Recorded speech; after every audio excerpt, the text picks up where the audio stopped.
एक छोटे से गांव नीम गांव में वीर और उसके पिताजी रहते थे। वीर बहुत भोला भाला और मासूम लड़का था। उसका दिमाग थोड़ा धीमा चलता था, जिसकी वजह से गांव वाले उसे भोलू कहकर बुलाते थे और उसका मजाक उड़ाया करते थे। एक दिन वीर के पिताजी ने उसे आटा लाने के लिए भेजा। बेटा, 1 किलो आटा लेकर आना। घर में आटा खत्म हो गया है, रोटी बनानी है। वीर दुकान की तरफ चल दिया। दुकान पास ही थी, लेकिन वीर को हर बार कुछ न कुछ भूल भुलक्कड़पन हो जाता था। दुकान से लौटते वक्त वीर ने आटे की जगह चावल ले लिया। घर पहुंचते ही पिताजी ने देखा कि वीर चावल लेकर आ गया है। वीर, मैंने तुझे आटा लाने को कहा था, चावल क्यों ले आया? वीर ने मासूमियत से जवाब दिया। पिताजी, आपने ही तो कहा था कि चावल लाना है, मैंने तो वही किया।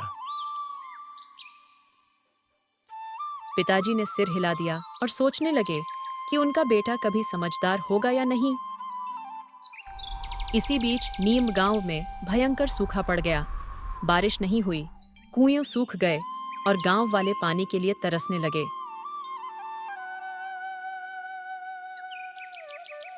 गांव का एक सेठ रतन लाल, जिसके पास थोड़ा पानी बचा हुआ था, उसने उस पानी को महंगे दामों पर बेचना शुरू कर दिया। गांव वाले उसे समझाने की कोशिश करते।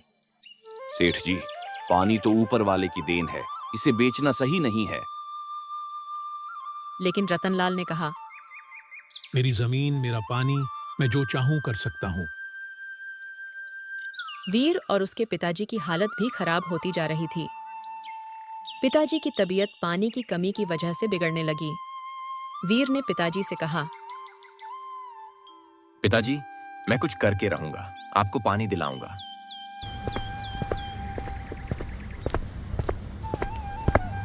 वीर ने गांव के मुखिया से बात की, लेकिन मुखिया के पास भी कोई हल नहीं था। मुखिया ने वीर को एक रहस्यमय जगह के बारे में बताया। वीर, अगर पानी की तलाश है तो मरुस्थल के रेगिस्तान में एक जादुई तालाब है। वहां एक जादूगरनी रहती है, लेकिन वहां जाना खतरनाक है। जो भी गया वापस नहीं आया। वीर ने फैसला कर लिया कि वह मरुस्थल जाएगा। मुखिया की बेटी रानी, जो बहुत हिम्मत वाली थी, उसने वीर का साथ देने का फैसला किया। दोनों ने एक साथ रेगिस्तान की ओर यात्रा शुरू की। रास्ते में उन्हें एक भयंकर तूफान का सामना करना पड़ा। तूफान इतना तेज था कि दोनों के लिए चलना मुश्किल हो गया। रानी ने कहा, वीर, मैं और नहीं चल सकती, हमें वापस जाना चाहिए। नहीं रानी, हमें अपने गांव के लिए कुछ करना होगा, हमें आगे बढ़ना होगा। आखिरकार वीर और रानी को वह जादुई तालाब मिल गया। तालाब के पास पहुंचते ही एक जादूगरनी प्रकट हुई। उसने वीर से कहा, अगर तुझे पानी चाहिए तो अपनी जान देनी होगी। वीर ने बिना सोचे समझे अपनी जान देने का फैसला कर लिया।